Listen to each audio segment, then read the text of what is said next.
Wake that ass up. Early in the morning. The Breakfast Club. Morning, everybody. It's DJ MV, Angela Yee, Charlamagne the Guy. We are the Breakfast Club. We got a special guest in the building. Yes, sir.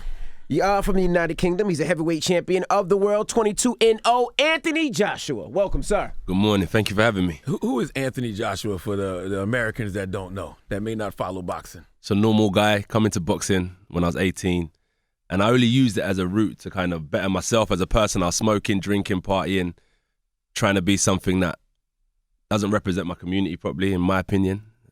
So through boxing, I healthy, sleeping better, surround myself around different kind of people, and that's just who I am now, just trying to live my positive life through the sport. How'd you get into boxing? Was it? My cousin took me, so I got banned from the area I grew up in. For fighting too much?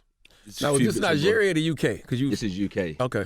Yeah, so we went to Nigeria when we was younger, went to school there for a bit, came back, getting in a little bit of trouble. It's that period when you leave high school and you're trying to make that transition to like college or university, so I was figuring out what I want to do in the real world. But in those 2 years, got into a bit of trouble, left where I grew up, went to London, and I was chilling with my cousin, and he was boxing, so I thought, let me get involved in this. It looks easy sitting down in my chair watching him do it. You know, when you're watching Mike Tyson saying, yeah, I could do that, I can do this, and then I found it a different kind of challenge when I got involved. And it was mainly the lifestyle it gave me. Different, stopped smoking, drinking, as I said, and changed my life around. What do you call a bit of trouble? Like, you was thugging in the streets of the UK? I wouldn't call it thugging. I'm smarter than that. I wasn't trying to be a thug as such, I think. Thug, you mean thug. You said thug. Thug. Thug. Is that what you say, yeah? Thug. Okay. Don't let him correct you. No, I'm in the States. I've got to embrace the culture. I've got to embrace the culture. I can run pretty fast. So, thugging, yeah. I wasn't so much thugging, but I was looking for opportunity in the wrong places. Okay. Yeah, so in the short like selling drugs? Or? It wasn't really, just connecting the dots. Connecting the dots. I was really good at connecting the dots. I'll always, no matter where I went, I create friends, build bridges. I know him, he knows him, and just connect the dots around outer London and inner London. So if I wanted some drugs, I'd be like, Anthony, you know where to get the drugs at. Not so much the drugs, anything. Anything. TV screen, TV screens, radio rims. Gotcha. Anything. But you mix with the wheelers and the dealers of the world. Mm-hmm. And sometimes comes with some problems and some interesting situations. And you become street smart. Mm-hmm. And that's what I said. It wasn't so much about the thugging. It was about being smart. And but when you're young, you think you're smarter than the law. You think you're smarter than your parents. And yeah, you find yourself in all sorts of problems. But when I pulled myself away from certain situations and I had time to sit back and think for myself, that's when it wasn't about him, or what they want to do. It was about me. And that's when I fixed myself up. Now, you're associated with the UK. You're raised in the UK. That's home. But Nigeria is your roots, though, right? Yeah, so my parents, from my dad and my mum, they came to the UK. So I'm born in the UK. So I'm first generation in the UK. Mm-hmm. Yeah, man. And you never fought in the US? No. Well, I did when I was younger in Vegas as an amateur. We fought, me and my cousin, we met all of the great champions. Zab Judah, Floyd Mayweather Sr. We went to his gym, John Ruiz. But I was like 19 at the time. So it's not going to have the same impact as it will now. Right. So, yeah, I fought here once before when I was young. How did the stardom of Anthony Joshua start? Because you're 23-0. You make like $20 million a fight, from what I heard. How long have you been making $20 million a fight? How long have I been making $20 million a fight? I don't like to talk about money and stuff. You could punch him in the face. If you I don't like to talk about money. That means you're a big star. You're selling out the O2 Arena every time you fight, 80,000 plus people. You know what it is? I feel like, all right, when I first started boxing, the global financial crisis was in 2008. So that's when I first started boxing. Okay. So there was no investment into sport from big corporate companies. So they weren't doing no commercials because they were putting their budgets in other places. So what then happened is that as I was progressing, I went to the Olympics in 2012 when they just start coming out of the recession. But it wasn't truly over. But at the same time, when you look at all the sports, golf, tennis, basketball, NFL, they were putting their money in these big sports rather than boxing. It's a blood sport. You saw, let's say yesterday when the guy pushed me with effing and blinding. Big baby, yeah. Big corporations don't want to put their money into that type of thing because they're looking at it saying, is that really what we want our brand attached to? So right. I made sure I connected with the people. Instead of showing people I'm a fighter, I just showed them my gym training because everyone goes to the gym. So I was building my brand alongside the economy, which was good. and then just be myself as well. That's number one. Instead of when the camera's in front of me, I'm trying to be something I'm not. I just thought, let me just be myself because I'm going to be in front of the camera so many times, and just dedicate myself. And if you like me, you like me. If you don't, you don't. What can I do? I can only give my best, and that's just my strategy, and that's how people got invested and interested and followed my roots from the grass to championship level. Well, that's what a lot of people think about you. They think that you're just a brand that was created. Like, you're a good-looking guy. You got the muscles. Let's just promote this guy and market this guy and create something. But they don't believe you're like a legitimate champion. Fighter. Right. I feel like someone asked me the other day, what does it take to kind of be a champion? I don't know. It's a good question. I said, I feel like DNA, because you are who you are. So with that, let's say muscles and stuff, that's just DNA. Who I am. I said environment, so I placed myself in the gutter, took myself to championships all around the world, swam in the deep end, and I came out on top most of the time. And applying myself, and I applied myself. And that's why I say I was never trying to be a thug or use boxing to try and be a macho man. And I was strategic with all my moves, calculated every step of the way. And we still do that till this day. And that's just how everyone should move. One life, we're here to live it, make the most of it. You got to be strategic. I ain't about no hype. Just keep my nut down, because it's Keep your nut down. we call that as head, my nut. Yeah. So we call that nut. Keep my nut. It's Cockney. It's what we call. So we got thugging and we got nut. I thought that was a new way to let your nuts hang. Like, keep your nuts down. So just keep my head down. Okay. Yeah, and I don't know. I You think got to keep your because nuts down before fights, though, right? you got to Make keep your legs nuts weak. right down before fights. Yeah. That's what they say. Yeah. So and that was it. That was a strategy. Just keep my nut down, keep my head down, keep focused. No BS, no nonsense. And importantly as well is represent the right way, because I hear certain quotes like, we have enough leaders. Enough sportsmen, actors, entertainers. It's important that you have leaders and stuff as well. So just try to represent myself in the right manner as well. What do you think? What do you think about Big Baby as a boxer? That you're gonna take him on June 1st. What do you think of him as a boxer? What it is with him, when I clocked him yesterday, so I took a bit of time to figure him out. He, when he got on the mic, he's talking about, I ate with the roaches there. The roaches ate before me and all this stuff. Then I look at his style, and he takes a lot of punishment before he can get the win. So what he does, I think, he convinces himself that he's lived through the gutter to get where he is now. So when he fights, he's able to go through hard times to get the win. So when I think of Big Baby, he's not the most talented fighter, but he has the heart of a champion. So with talent and heart, which I think I possess, and he's just got the heart, it'll be difficult. It's heavyweight boxing, but I'll come out on top for sure. Why the hell is your finger bleeding? Just Why training. is your knuckles bleed? I was gonna ask that. That's what I was looking at. You just punching the wall? First of all, you need some lotion, bro. Come on now, you represent Did you the UK. just train? How do you train? Yeah, this is serious business. You been hitting the wall? Big Baby pushed you and you got mad when you started hitting walls yesterday or something? Big Baby, this was before Big Baby. Why are your fingers what bleeding? happened? Stress. What do you mean stress? That's a little more. You bite your thumbs or something? No, you don't bite his knuckles. Who bites their knuckles? I'll give you $10 if you punch Charlamagne right now. I'll give you $10. We got only 20 million for that. You been hitting the wall? Like, Yeah. why? What you mad? Stress. Was this after last? Was this after No, the this press was in the conference UK. yesterday? This was in the UK. What, This is in the UK. hitting the walls of your castle? Like, what the hell? No going on, castle. AJ? I'm trying to get to the castle, but first and foremost, you got to think of your family. Okay. And I always feel like if you can't bring your family together, how can you bring a community together or bring the world together? So it's a struggle trying to get all my family together and understand where I'm trying to take them and what we're trying to do and stuff like that. So yeah, that's stressful sometimes. Your family split apart? Like, yeah. I got a big family. Okay. And they all coming out now that you're boxing. Yeah, and I love it though, because without family, who we got? So I'm just trying to get them to understand is that even though with family there's love, but with family we have to understand economics and plan for the future. So I'm not the type to have like too many material things, because right now I'm just trying to supply my family with the elder generation with an easier life, because they made some mistakes, they had it tough. My generation have to work hard because we still got the energy, and the younger generation, I want to make sure they have a good education. And it's just connecting all the dots and having everyone understand that no one problem is bigger than all of us. So we have to kind of balance ideas and what we're going through. So that's a Well, if you keep hitting on walls and messing up your hands, they're messed up anyway. You're not gonna be able to secure the future the way you want. You got a few more fights in. Yeah, they're messed up anyway. Now, Are you scared to lose this lifestyle you're living by fighting a real champion? No, it's not so much the lifestyle I'm living.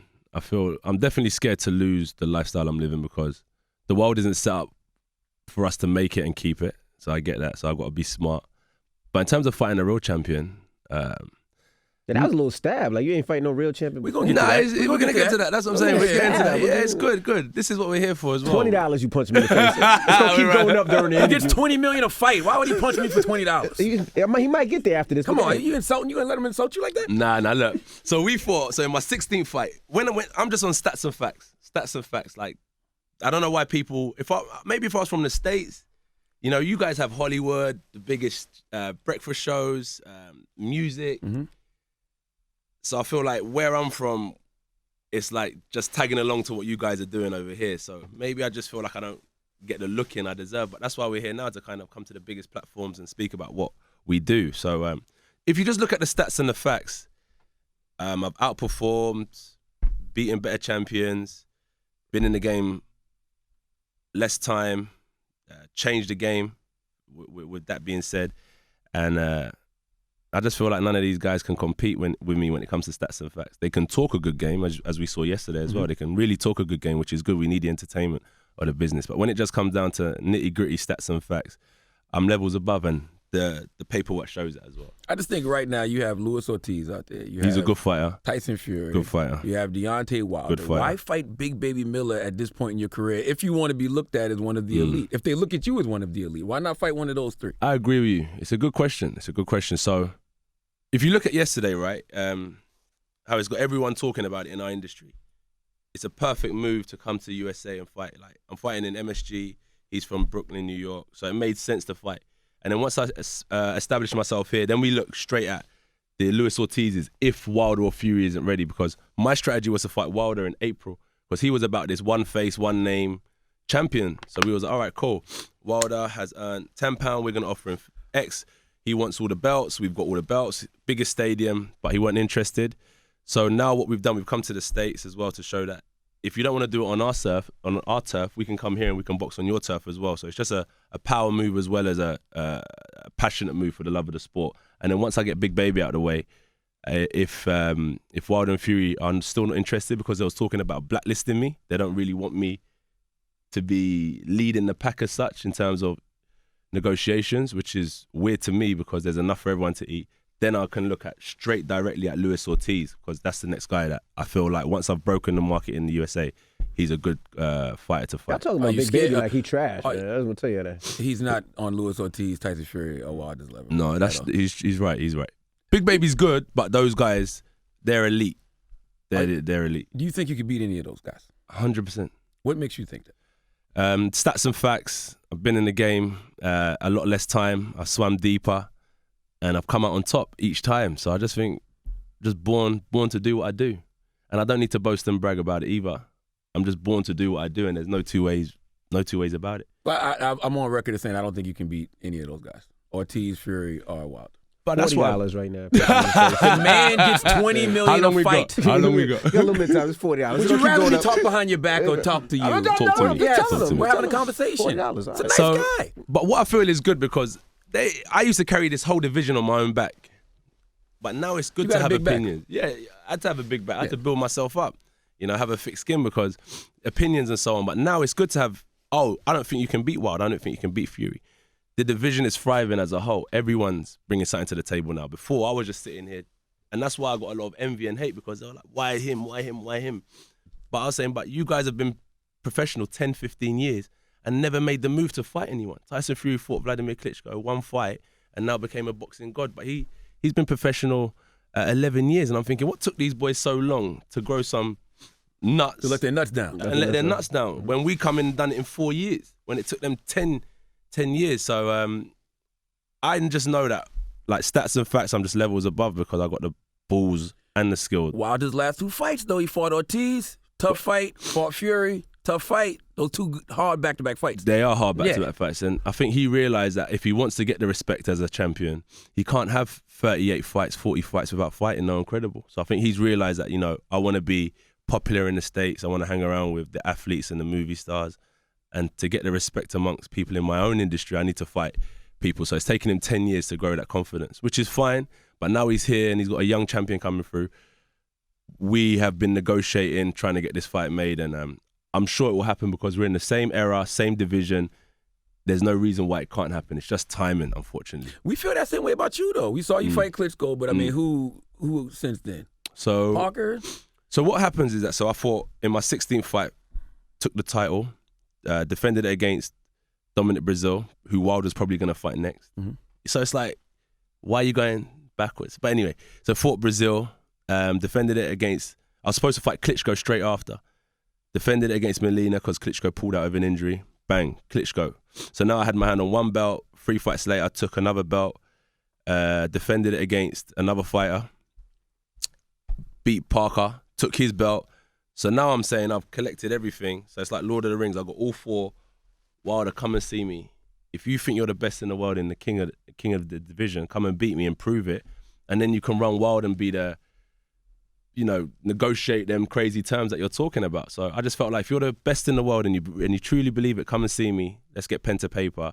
And you have a chance of fighting in front of 100,000 people, payday, all the belts, and you can prove to the world you are the best. But it's just been a bit difficult. Now, what were the crazy terms? Because Wilder said he was willing to come fight on your turf. Mm-hmm. He said he was willing to take less money. What was the problem? That's the thing. I couldn't even tell you. Yeah.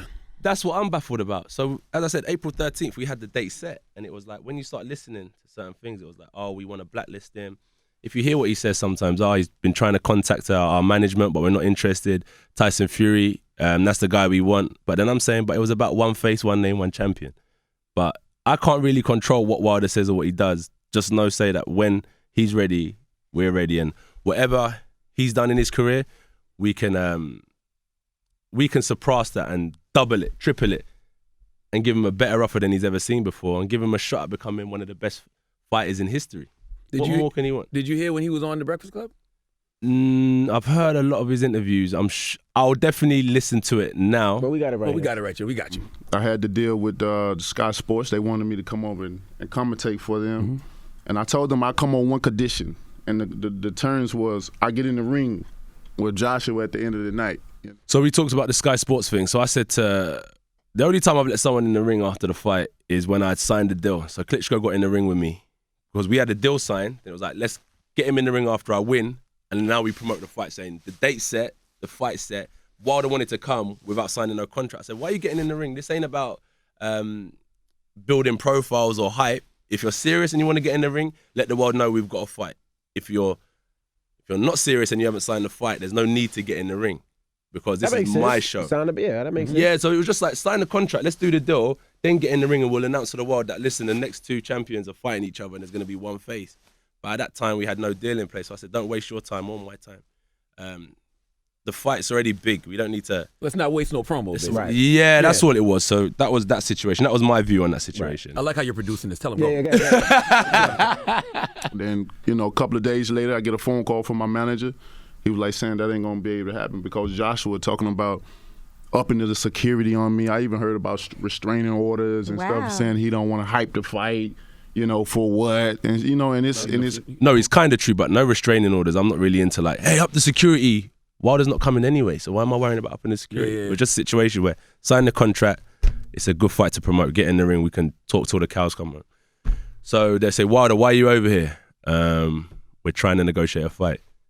Yeah. That makes sense. So that was just my view on that situation. Okay, more. But his point is 75% right. And his promoter, he always manipulating the fans over there, always telling them different stories so they can believe, because they don't want to fight me. Mm-hmm. You know what I mean? They don't want to fight me at all. Joshua has a fear of losing, and they know I'm the most dangerous man in this game, period. In terms of the most dangerous man in this game, that's opinions are fine. I don't really believe that. He's a good talent, but I don't think he's the most dangerous man in this game. In terms of fearing of losing, of course, that's how I feel. I don't want to lose, but neither does he. But it's not a point of a situation where I will stop doing what I love because I fear losing. If there's no rain, you can't enjoy the sun. It comes with the territory losing in this game. So I'm never afraid of losing. It is what it is. But as I said, if he was serious, he had the opportunity, the date, the venue set. You just weren't interested. If you could find an interview and he says they want to blacklist me, they want to keep me out of the game, I've been trying to reach out to his management. They're not interested. They want to fight Tyson Fury. They want to rematch him. So there's always contradictions that you can find. And if you listen to what I said, is that there was an offer of 50 million. I said, that's a really good offer. 50 for Deontay? Or Did they offer me 50 million to come here? I said, that's a really good offer, but we just wanted to see proof of funds. That wasn't available. So we said, all right, cool. Let's get it over in the UK, April 13th. Made him an offer. And then he said that he wanted to blacklist me and fight Tyson Fury. And that was the situation. Lennox Lewis said it's your promoter, Eddie Hearn's, bad decisions that caused the Wilder fight not to happen. No, Eddie Hearn, in my opinion, he's done a phenomenal job to bring boxing back. He's taken over the game. But I'm not really into it's hard to say he said, she said. Of course, look, it's my fault as well and his fault. I'm not going to say it's all him and I'm sitting here ready because... Why is it your fault? The fight hasn't been made. Somewhere along the line, maybe I didn't make the right offer or something like. Do you know what I mean? So it's a bit of both of us as well. So he didn't like certain things, I didn't like certain things. Maybe I should have just given him everything he wanted to make the fight happen. But on hindsight, I've got people that are managing me, protecting me, saying, you know what, you've got to play ball as well. It's a negotiation. You don't get what you work, you get what you negotiate. And it's difficult times when you've got two people who bring something to the table. And sooner or later, we'll find out who the best is. And that's where we're going. As you said, like Ortiz, Wilder, Fury.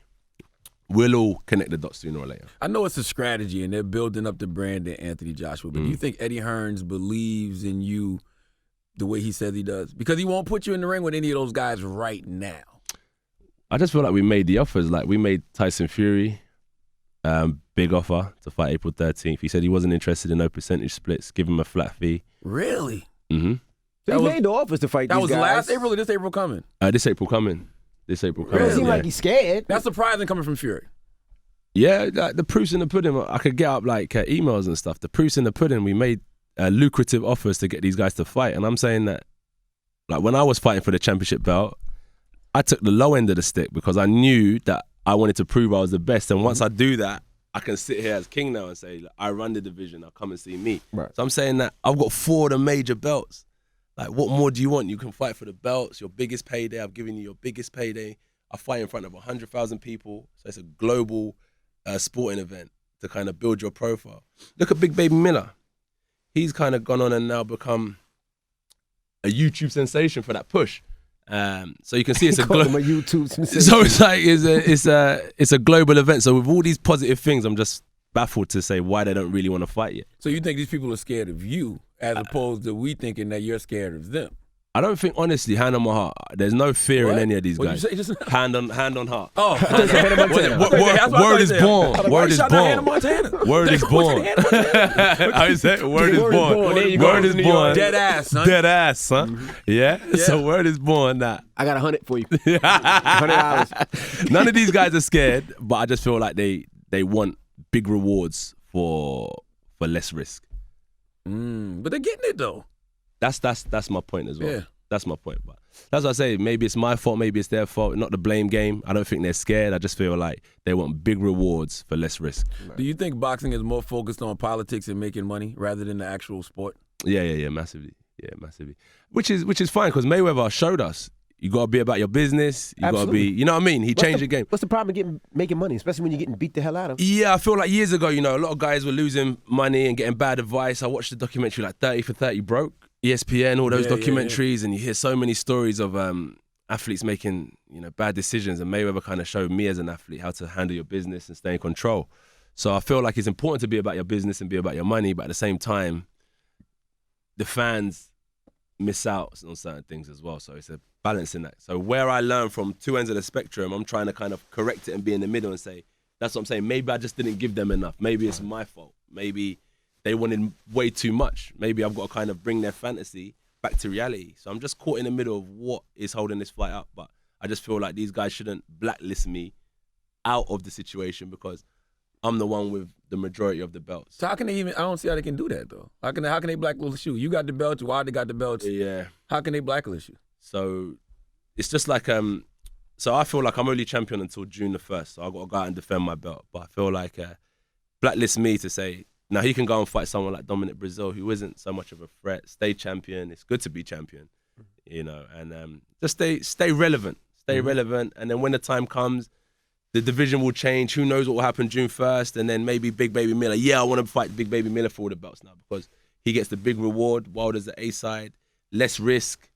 So it's just strategic and time. And that's what I've always realized is that what I do today may not make sense, but in 5 years it will. So what they're doing today, they're definitely, these guys are smart who represent Wilder and Fury. And Wilder and Fury are smart themselves. So they've got a plan as well for the long term. And I've just got to kind of fit in with their plan and make sure we deliver this heavyweight championship fight. Now, when this interview comes out, every single one of those guys are going to say you're lying. And that you you're right. try to make a fight with Fury, Wilder, you're scared. But as I said, and I'll make it clear, is that no one's scared. I'm not blaming them for anything. Mm-hmm. Both of us have issues. And So both you said of us you got need the to proof. You got the emails and all that. Yeah, we got the emails or the offers, big offers. I got the belts. There's no more to it. There's no more I can really say about the situation. Imagine like another chat show said, look, Charlamagne, we're going to give you another chat show. Chat show. Chat show. Go on, what do you call it? What do you call it? Chat show. I Yeah. don't know. Chat show. Another morning show, Yeah. Gave you a big offer, bigger audience, based in more territories than you are now. Charlamagne's out. Charlamagne is out. So that's what I'm saying. This is the same situation that these guys are in. Yeah. So I'm just baffled to say, like, why aren't you interested in kind of taking opportunity? And then they say that, okay, if you can get this to double our viewership, double our territories, you can now take all of what you've built and bring it back here as well. So when they come and beat me, if they're serious and they want to prove it, then they own the division. So I'm not saying that, all right, fight me and then if you beat me, you've got to give me back the belts and I'm still champion. No, I'm saying like, prove to the world that you're the best. Come beat me and take everything I've worked for if you're serious. And that's just, there's no more to be said about It's just it. a lot of things that like Wilder is doing are like a little bit unpredictable. Like you're moving kind of predictable. Like I knew you was gonna fight Big Baby. I said I guarantee he's gonna bypass Ortiz. He's gonna bypass Fury. He's gonna bypass Wilder. He's gonna fight somebody like Big Baby Miller. And I'm sometimes, on record saying that. Yeah, and sometimes I feel like it's so predictable because when I'm hearing I'm being blacklisted and when I'm hearing Fury, don't want like 30, 40 M's to fight me in a two-sided fight. Dylan White doesn't want his biggest payday. Then We we're knocked like, him out already though. yeah, but You it's beat big in Dylan the UK. Okay. And then we mentioned Ortiz and we didn't hear anything until I'd find the site with Big Baby Miller. And then he was like, I know Joshua's not scared, but if he really wants to prove that he's the best, then he should have come to see me. But I'm like, why did you now mention it after I've signed a deal with Big Baby Miller? So as I said, from a strategic point of view. Yeah, I don't understand. Like, if he's offered to fight all these individuals, he got the proof, he got the emails, but these guys, they want to fight him. What's the problem? It should, and I don't think it's because they're scared. I just think it's not the right time for them. That's all it is. I just think, they got other options. They're interested in fighting Fury and Wilder number 2. When there's no belts on the line, he can't come and become, undisputed champion of the world. Mm-hmm. So I don't. Is it the right time for you though? Yeah, definitely. You sure? Yeah. Why not? Okay. Why not? No stress for me. I've got another 10 years in the game. These guys have had 40 fights, 10 years. You saying no stress, but you got bloody fingers. Yeah. Something's stressing you out. That's another situation. How did you remain so calm after Big Baby pushed you? That was a hell of a push. That wasn't like a regular, we just trying to hype things up for the fight. Like, he pushed the shit out of you. I just feel like with Big Baby, it's like playground stuff. When you take your kids to school and they're pushing and shoving each other, and the teacher's like, hey, break it up. It's Show me how he pushed you. Push Charlamagne one time. Shut up. Sorry, go ahead. Yeah, I just think it's just argy-bargy. It's kids play. It's kids play. I can't take that too serious. And my guy pushed me. It takes more than that to rattle me. Do you know what I mean? So that's just where I come from with that situation. And at the same time, you got to kind of hold yourself together. You can't show no emotion. There's a time and a place for it. Now, you once said you could be like Muhammad Ali by the end of 2018. What do you mean by that? Did I say that? You didn't say that? If I did, I retract that statement. Yeah, bro. I can't be like Muhammad Ali. He's an icon. He's one in a million. I could be like Muhammad Ali. Wow, that's a big statement. So why'd you say it? He don't even remember saying I don't it. even remember saying it. That's the problem with what we say. Yeah. You can get good. That's the problem with what we say. But Muhammad Ali's one in a million. How in touch with you are you? How in touch are you with your Nigerian culture? Massively. I feel like growing up in the household was like Nigeria. And then when you come home, it's the cultural food. Mm-hmm. My parents, remember they lived there, they grew up there, and they came to UK, so they're very culturistic. And then I had the best of both worlds, which is good because I can come and sit with you guys. I can sit with Puerto Ricans, Latinos, Asians. it doesn't matter what part of the world, Chinese, doesn't matter what part of the world you're from. I'm blessed enough to have seen so many different cultures. You know, some people never leave their neighborhood, Right. let alone their country. So I feel like their views are quite limited. I was lucky enough to kind of have the African influence. Then I met other people from Ghana, different parts of Africa. I met, like, my community was a lot of English. Then we had the West Watford, which was a lot of Asians. Then we had, like, further in West Watford, which were a lot of Gambians. So I was connected. Then you had the Jamaicans. So there's so many different cultures I was evolved around, which helped me grow up because I feel like I can connect with anyone, no matter where you're from, which is a blessing. So yeah, being in touch with my roots and stuff helped me see the world from different perspectives. Have you adjusted to stardom in the UK? Because you like a huge superstar in the UK. I had a big argument with Ed Sheeran and Stormzy. One time at dinner, we was arguing because I was saying Deontay will knock Anthony Joshua out, and they was like, they was highly upset by me saying that. Because they support the cause. Everyone's gonna support homegrown talent, but with that stardom stuff, I'm not really into that nonsense. I'm not really into it. It's here today and gone tomorrow. You know what I mean? And then I always think to myself, right, it's about when I'm 80 years old, can I sit back and say all the decisions I made were the right ones for the future? So that's kind of where I'll get peace. I don't kind of fight to be popular. I don't fight to kind of have the most likes on Instagram. I just do it because I'm part of it, I'm running it, and I'm going to do it to my best ability. So when I'm 80, I can look back and say, I handle business like a G. You know what I mean? And there's no envy in watching the young guys coming up, doing it better than I did. So that's just kind of how I play my game right now. When's the last time somebody came up to you to start a problem? I used to hear stories of Mike Tyson all the time. He walking down the street, and people thinking that they can knock him out. Has that happened to you at all? It's just really in the fight game. I think because I'm quite approachable. My connection with people is different. I'm not coming in a gully ting, hood up, looking like what? You know, I'm just kind of like, what's going on? Connecting the dots, connect with people. Yeah, so always. You haven't had to slap anybody in no time? Nah, because that's what I said to you earlier, is that when I was younger, I always had this thing where I could connect dots. I never burned bridges. Always building. Always building bridges worldwide. Never really burned bridges. But you got mass security, though. Is that keep you from having to be in those situations where you may have to do something? I think it's work as well. It's work, and it's mainly time. It just keeps things in fine order.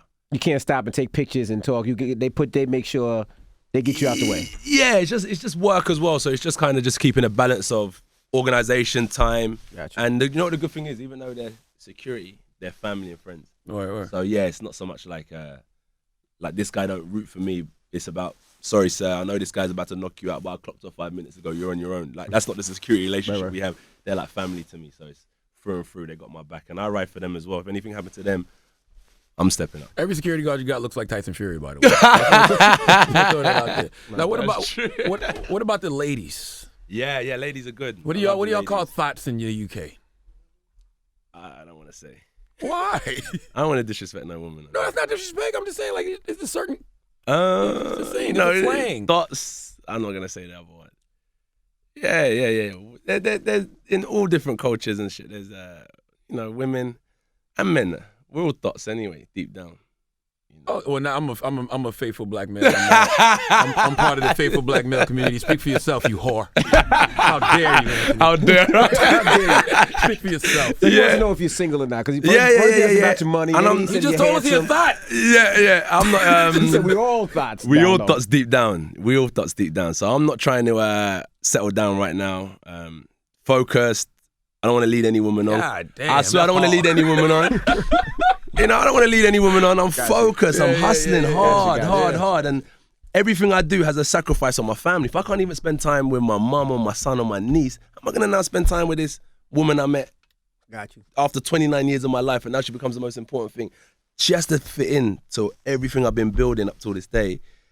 And if she can kind of accept that and appreciate that, then we can start having a conversation. But right now, my main principle is my family and my work. Hundreds of women in the UK have heard that same line over and over. And it makes it easier for me because when I meet them, they know where I'm coming from. They know my story. They know my story. I ain't got to talk no more. They get my story. Does it scare you though? Like, you know what? Because most times a great man's downfall is always a woman in some way, shape, or form. Or that what do they call it? Every man needs a good woman. A good woman as a backbone. So it's a catch-22. You got to find the right one. I didn't have that high school. I did have it, but we're not together. So growing up, that's the lady I had my son with. Okay. And so I never really kept that high school sweetheart. And I feel like now a relationship to me is more of a political decision because, as I said, my kids have to be education based, and I want them to kind of be leaders in certain industries. So it's not just about now being young and in love and falling in love because, you know, I listen to slow jams and my heart's telling me something. I'm more like logistic with every move I make. So the woman I choose is more so a political decision to better my family, better the kids, and so on. And it's a science to breeding, basically. There's a massive science to breeding. But it gets lost in translation because there's so much other stuff going on in the world that, you know, it's easy to fall for lust and temptation. So what do you like? You have your perfect specimen of a woman that you want? American women are nice. American women are Black nice. American women? White American women? Black American women. Oh, you like the sisters? Yeah. My brother. I would shake your hand, but it's bleeding. The sisters are going to be happy to hit. Nope. That one's not bleeding. That was good. Right. Yeah, don't worry about that. Yeah, so... stupid. Yeah. Definitely. The American women are nice. You got somebody for him? Yeah, have you got someone for me? You got your eye on anybody that... Who was that? My brethren sent me one the other day. On the gram? Yeah, on the gram. Let me see. Oh, boy. Phone, I would have showed you. I might know her. She's a model. She was at the Rock Nation launch party. The Rock Nation, Not brunch, Lori you Harvey. mean? The brunch. Lori Harvey? Nah, not Lori Harvey. She's with model. Memphis. Oh, and she was with Memphis, the party, one footballer. I know Memphis. Oh, no, She she was was at the Memphis. brunch.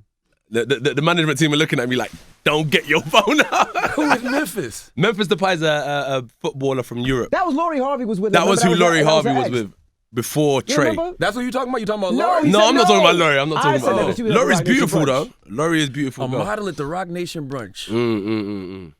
Low key, she's low key. Girl. You hit her DMs yet already? Nah, I can't do that. Why? It gets lost in the millions of other ones. Yeah, but you Anthony Joshua. Well, like, you know. Well, we appreciate you for joining us. And I just got one more favor, right? I'm listening. 200. 200. 200 right now. You ain't even got to close your fist. You can do an open, just a Never. I got too much respect for you guys as well. And you know what interview I liked as well? Talk to me. When you was debating with Killer Mike. Oh, Killer Mike. School Public school, and that's big. Y'all have that problem in the UK? I think it's just what he's based on. Killer Mike is a community situation. He's just saying you have to support your own from the grassroots, like setting up private schools and stuff. That's what I was speaking to Andy about. What do we speak about every day? Oh, you got an Andy? Yeah, I got Andy on the team. Everybody Everybody needs an Andy in their life. Everyone needs an Andy. Don't tell him that, Andy, boy. are you willing to suck dick to make the fight happen? You got him? He said yes. Hey, we in America, man. Shit. The fire this month. That shit don't run in America. You ain't around your boys now. But you agree with the community aspect? Yeah, massively.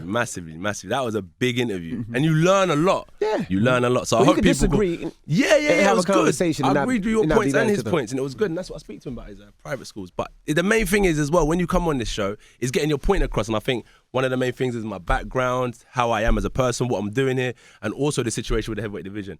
I fought a lot of I fought Olympians, I fought champions in my space of 4 years, and the situation we find ourselves in now is that I've made big offers to fight for all the belts to let these guys prove they're the best in the world. And seriously, when they're ready, I'm more than willing to open and negotiate. I've learnt my mistakes, and I hope they've learnt from their mistakes of why it didn't happen, and then we can reason on how to make it happen for the future. Do you feel respected as a boxer? Do you know what, right? Yeah, I feel respected. I was having this debate the other day is that you can't look for it though, because I feel like I'll start doing things to kind of cater for people's expectation of what respect is. So I feel like, I think people appreciate you more when you're gone. And that's why I say it's not so much about now, it's about looking at myself in the mirror when I'm 80 years old and saying, I made the right decisions. It doesn't matter what anyone else says, it's about what I feel. And that's where I'm going with my career now. It's about looking at myself in the mirror and saying, am I doing the right thing? And as long as I'm content, I'm good. I think that you and Wilder absolutely have to fight each other. It's gonna happen because if y'all don't, then everybody's gonna be saying, "What if?" And in order for both of y'all to really be the guy of this generation, y'all have to fight each other. Yeah. Even more so than the Fury and Ortiz. Yeah. Y'all have to fight each other. And there's nothing wrong with him losing. It was as crazy as it sounds. Like the main thing is that everyone likes a warrior, someone who tried, and if you can prove that you're giving it your best, they're gonna respect you anyway. Floyd messed up the game with the undefeated situation. Everybody wants to look at undefeated. He messed up the game with that. But that's why I just say it's good to keep it real. Like rain, sunshine, day and night, winning and losing, it all goes hand in hand. Right. It's not about like you may lose today, but it may have a lot more meaning down the line of why you went through that situation. So there's nothing wrong with losing. It happens in life. It's just how you bounce back. And that's the message that I'm trying to bring to people now, is that don't worry. As long as you try, you ain't got nothing to lose. Are you setting it up already so when you lose the Ortiz or lose the Fury or lose the Wilder, we remember what you just said? Nah, because if that was the situation, I feel like I wouldn't take it so serious. If I was already thinking I'm going to lose, I wouldn't really dedicate myself to the game. I think, all right, what else can I get out of this game? Because I'm not going to win anyway. But it's not that situation, but I just know the reality of life. And I'm quite real to myself that if I sleep late, I'm going to wake up tired. If I eat burgers, I'm not going to be able to train properly. If I fight the best in the world, they've got a puncher's chance. If these guys are 18 stone and they land flush on my jaw, it might not be. So I need to kind of work on my defense. So it's like Derek Chisora fought Dylan the other week. He got hit with a left hook and he'd been dodging that left hook all training camp. And he hit him in the 11th round and knocked him out. And it was just one of those situations that he couldn't kind of escape, but he bounced back. So you just have to be real with yourself, because if I'm not real with myself, when a situation happens, I don't think I'll be able to bounce back because I've lived in fantasy, in a fantasy world. How important is it to get a knockout versus Big Baby? Very. Yeah, that's no doubt. You can't go to decision. What round? We're going to be looking at you like you crazy. I said round 8 because there's 2 halves of the fight. There's I thought 12 you said rounds. 4 yesterday. Yeah, I know. That's hype. That's hype. Push. That's hype. That's hype. So that was because of the push. So realistically, there's 2 sides to the fight. There's 12 rounds. You split in half. That's 6. First 6, second 6. First 6, every fighter comes good. Second 6, you'll see who they truly are and where their head's at. And that's why I think I got a level above and I'll take him out. Yeah, because it's your first fight in America, June 1st, Madison Square Garden. If you get a decision with Big Baby, we all going to be looking at you like, I'm telling you, he ain't ready for the big dogs. This is a situation. Damn, y'all make it seem like Big Baby trash. Okay. Yeah. He's not trash. If Anthony Joshua is who people say he is, you're he right. should knock out Big Baby. That's what I need. I need him in my corner. Okay. That's what I need to hear when I'm tired. If you are who they say you are, you need to. you better knock him out. Yeah. The new Bundini Brown. Well, thank you for joining us. Nah. Thank you for having me. Thank you so much. And don't be a stranger when you come to New York, man. Pull up here anytime. And someone on the plane gave me your book coming back from Jamaica. Which one? I got 2 of them. They're both New York Times bestsellers. This guy is crazy. No big deal. My goodness. Well, thank you, Anthony Joshua. Thank you very much. It's the Breakfast Club. Good morning.